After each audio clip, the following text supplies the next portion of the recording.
Good morning. This is section 1.1, comparison of fractions, decimals, and percents. Basically, all we're going to do is convert fractions, decimals, percents to one another and see which ones are greater than others, which ones are equal to others, and less than others. So it's not too bad, but it'll get us used to fractions and percents and decimals. A lot of times in statistics, we deal with rates. In proportions, and this is going to help us tremendously with that when we get closer to those, working with these types of numbers. So the first part says Steve and Nikki are at a library and they're reading books for a class. They make a bet to see who is the furthest along after 1 hour of reading. The winner decides what to eat for lunch. After an hour, Steve says he has read 3/5 of the book. Nikki says she has read 65% of the book. Who will get to decide what to eat for lunch? In this concept, you will learn how to compare in order fractions, decimals, and percents. So we're not going to answer this question just yet, but as you can see, the problem is that we have 3/5 and we have 65%. So we have two different ways of expressing how much these people have read. The question is, well, which one of these is more? The way we're going to end up finding that out later is by converting them to probably decimals and then seeing which decimal is obviously larger. The larger decimal indicates that person read more, right? So we will answer this question later, but you can kind of get the idea of how we have two different forms of number to refer to something, and we have to, understand those forms better. So you can compare fractions, decimals, and percents using greater.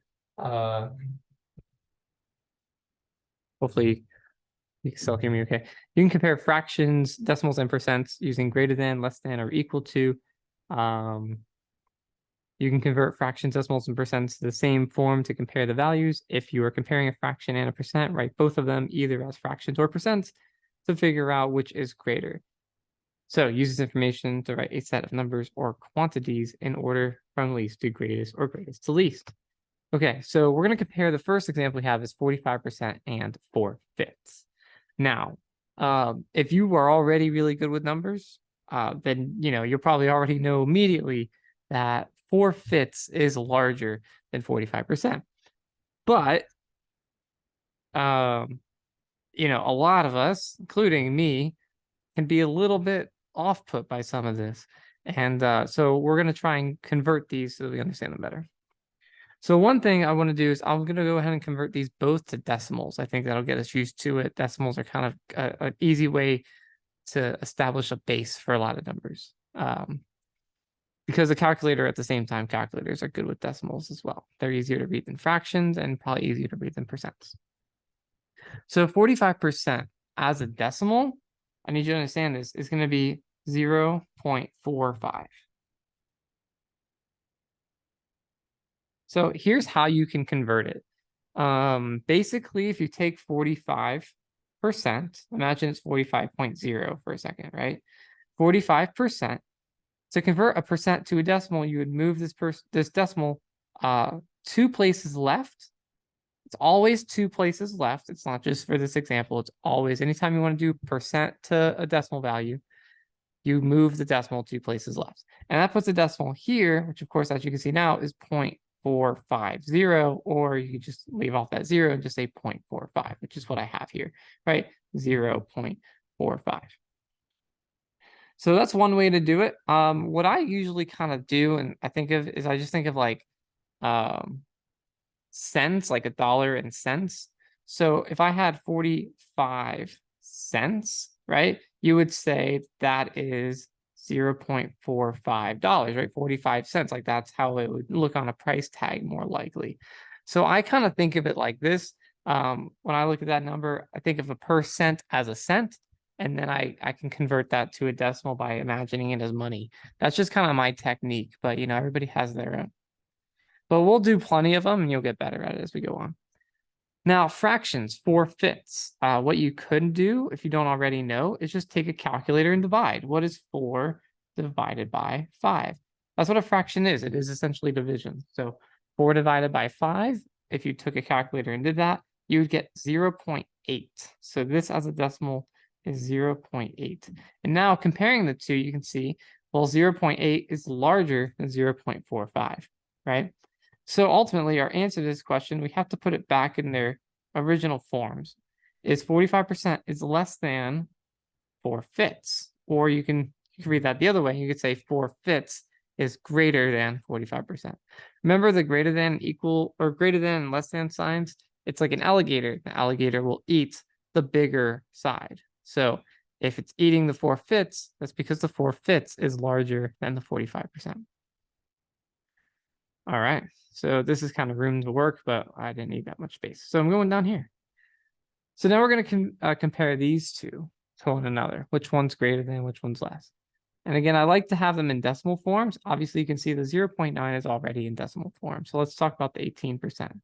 Remember, the way I like to remember this is 18 cents is essentially $0.18, right?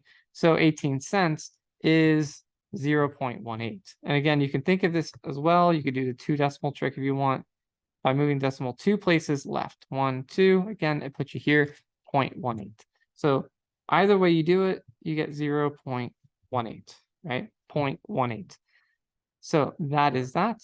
Now we already have this as a decimal. This is 0.9, right? Now keep in mind, it's not 0.09, it's 0.9. Sometimes when it's a single number like that, it might help to make it a double-digit number, right? You don't need to have this 0 after it, but sometimes it helps understand like what this number really is. 0.9 is essentially 90% or 9/10. 0.9 is not 0.09. That's a big difference there. It's not this. Some of you might be thinking it's this number, but it's not, right? It is 0.9. So if it's ever one decimal place like this, it might help just to put another number right after it to kind of clarify what the picture is a little bit. It makes it a little bit easier to understand. So doing that, we can clearly see that 0.9 or 0.9D is larger than 0.18 or 0.18. So that'll be our sign. So going back to the original form, we'd write 18% is smaller than 0.9. Or again, you can read that the backwards way, 0.9 is larger than 18%. All right, so now we have it with 4 numbers. So we're going to do it with 4 numbers. And then put them in order from least to greatest. So again, I like to put them all in decimal forms. Now, obviously, this one's already in decimal form, so I'm going to leave that alone. 34% is going to be 0.34. 9/10, also 9 divided by 10, is going to be 0.9. Or you can say 0.99D if you want, 90. And then 1/2, as we know, is 0.5. Or again, if it helps, you can say 0.50, 0.50, right? 50%, 1/2, those. So now you can see they're all in decimal form. And now we want to put them in order from least to greatest. So the smallest one is going to be this 0.34. This is the smallest. So 0.34. The next smallest is going to be that 50 because it's smaller than 0.56, right? So 0.50. Then the next smallest is going to be the 56, 0.56. And then obviously the largest one at the end here is 0.9, right? 0.90. All right, so this is it from least to greatest. However, remember, it has to be in the original format. So if we go put it back in the original format, this is 34%. This is the 1/2. This is the 0.56. And then this is the 9/10. So this would be your actual final answer because it's in the original form of the question.